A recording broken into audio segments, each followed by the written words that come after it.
Okay, I'm going to point something out here as we move into this passage that we are on, and I'm going to grab my ESV to go with my HCSB, excuse me.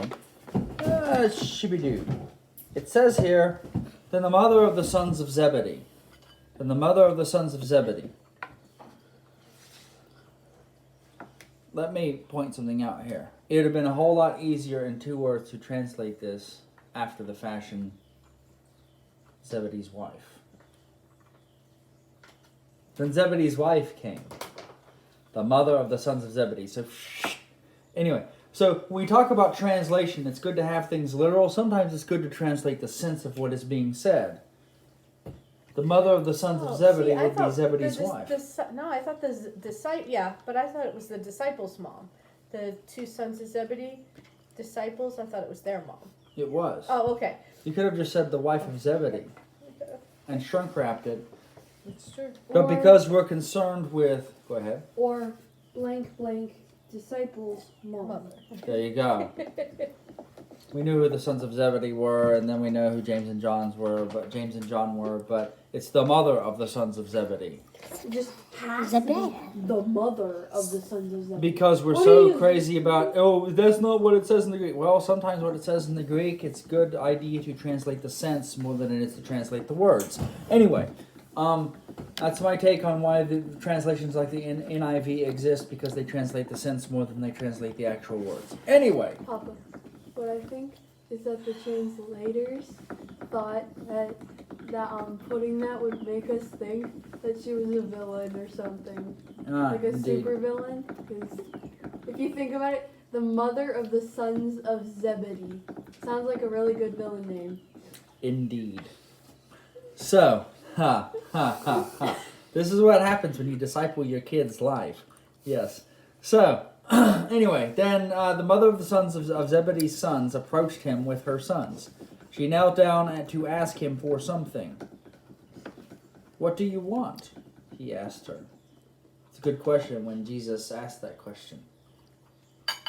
Because then it's almost like in certain ways he's giving us blank check or whatever the case. It's like, this is what I'd like. So that he can communicate and have a conversation with us. Promise, she said to him, this is out of the Christian Standard Bible, that these 2 sons of mine may sit, one at your right and one other at your left in your kingdom. Jesus answered, you don't know what you're asking. Are you able to drink the cup that I am about to drink? We are able, they said to him. He told them, you will indeed drink my cup.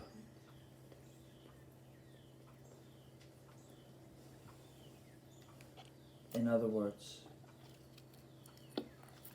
if Jesus points out suffering as part of his life and he says that we're going to drink the same cup that he drank from, that also includes suffering. To all of you people who say that suffering is not from the Lord and he can't use sickness to teach us. He can't grow us in a negative situation. Teach us how to earn some authority, grow some chops.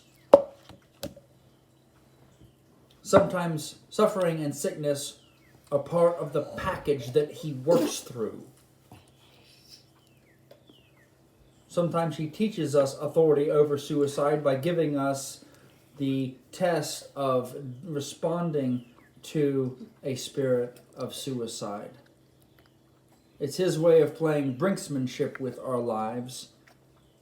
And it's his way of playing his hand against his ancient enemy so that he can triumph over him.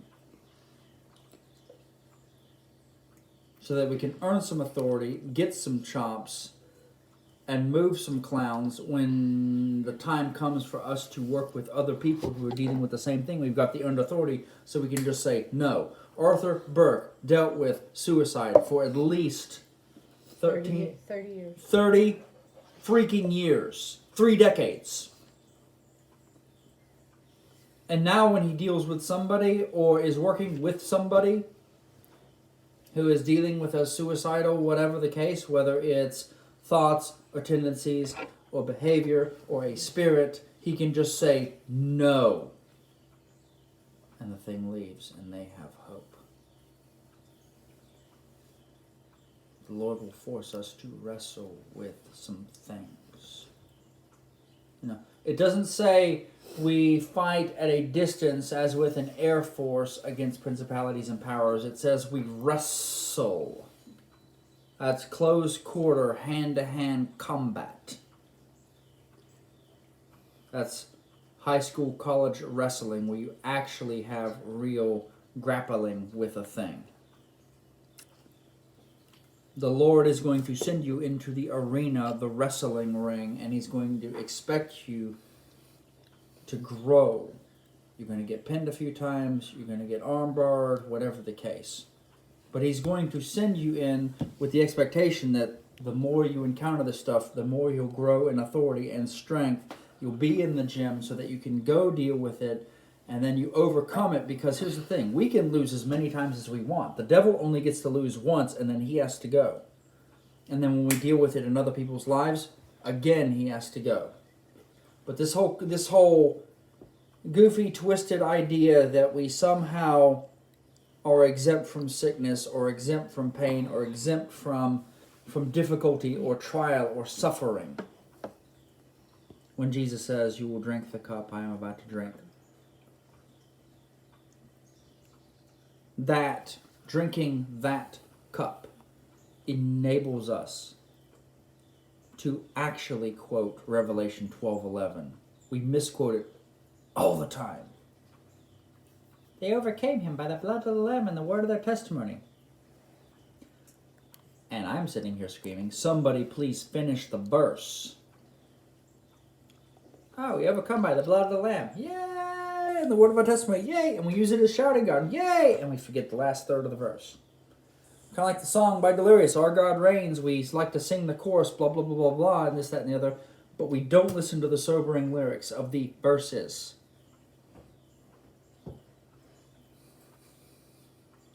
We want the reward, but we're unwilling to pay the price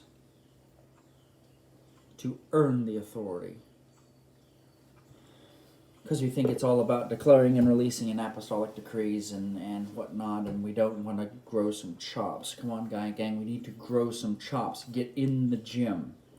Drink all of His cup, not just a part of His cup. Hold on a second.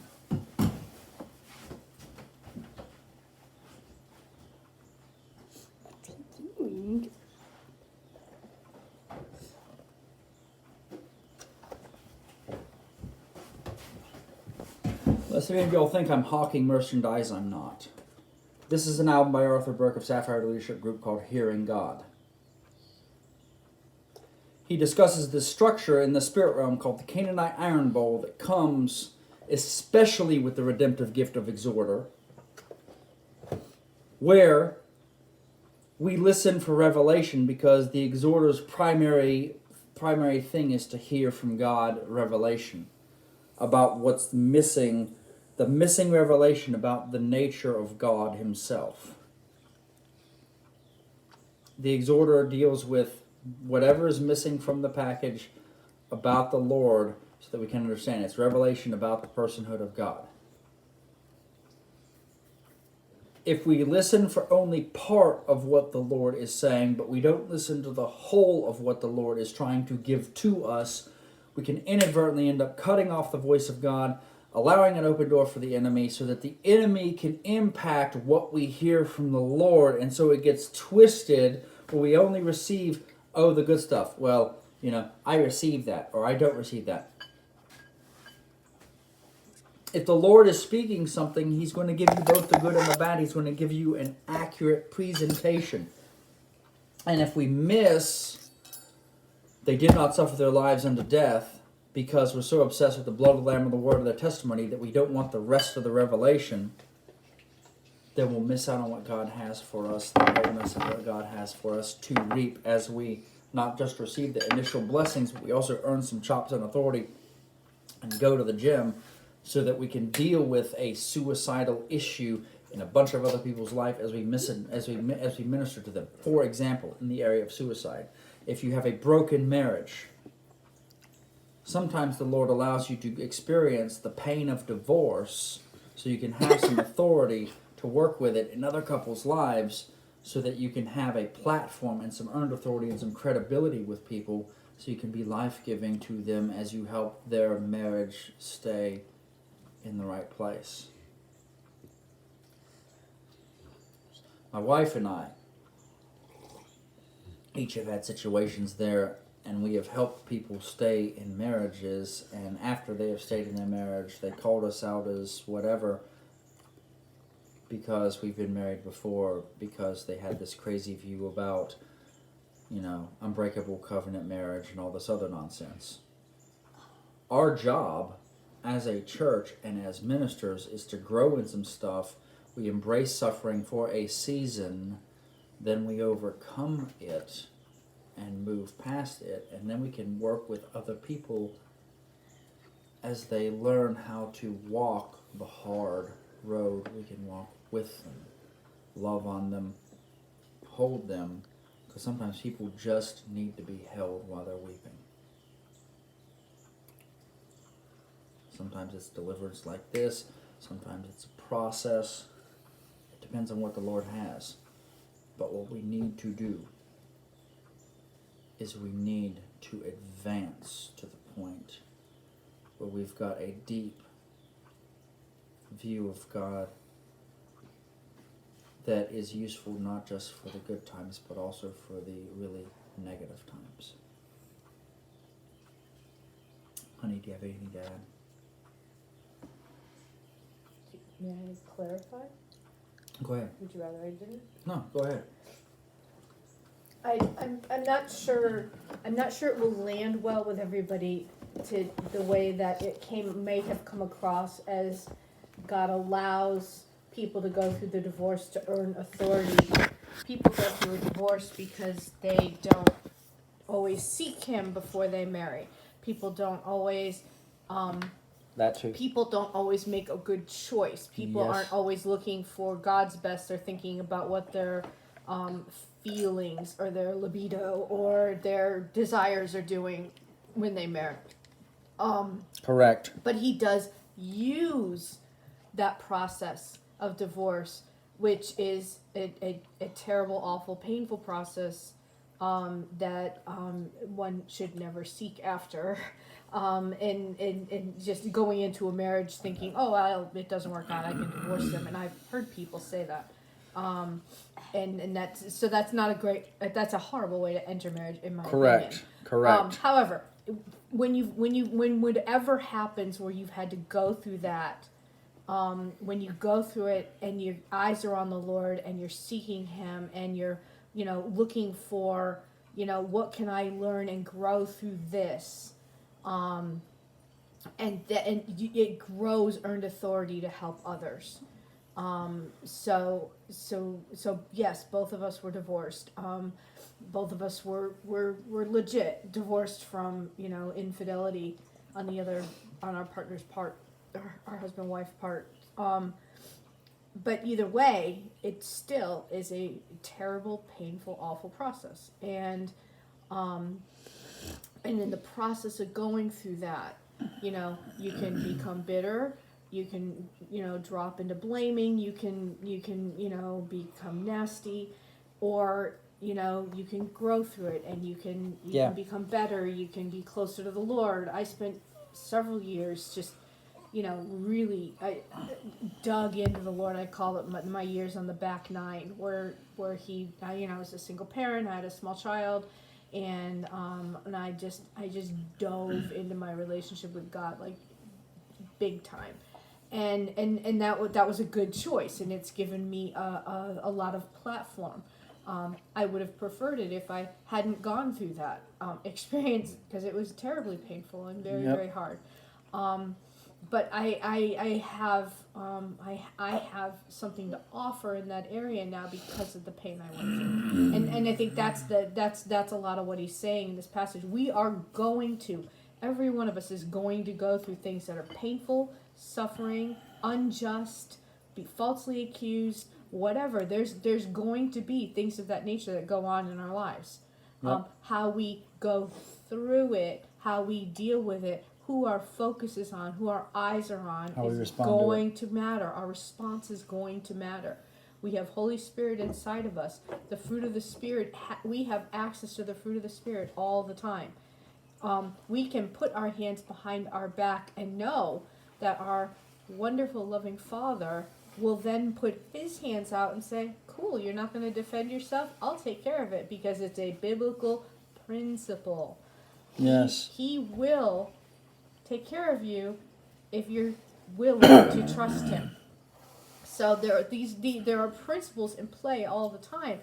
The question is, are you willing to put your hands behind your back and wait and trust God, or do you feel like you have to handle it yourself? And there's going to be fruit from that one way or the other. Some fruit's going to be easier to swallow than others. Yeah. Cool. Gang, bottom line for us here is, are we going to drink part of the cup?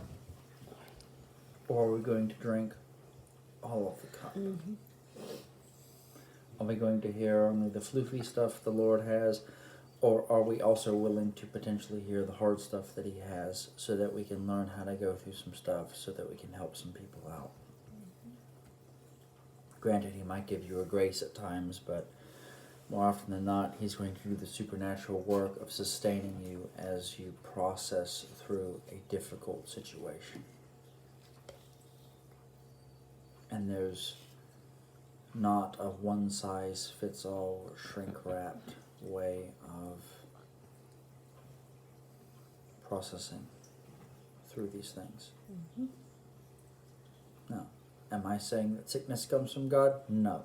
What I am saying is that God can use anything, Romans 8:28, in order to grow us. And he can cause us to learn how to rest in him as we process through difficulties.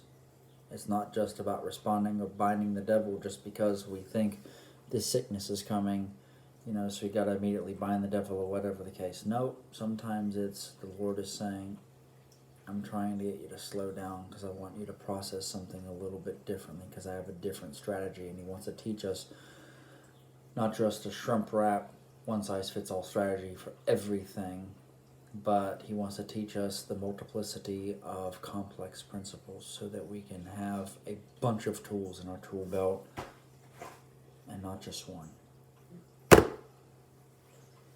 We love you guys, and we want you prepared for a variety of situations, and so we bless your spirits to come alive and to receive all that the Lord has for you, and to be able to have the capacity to drink all of the cup that he is going to drink.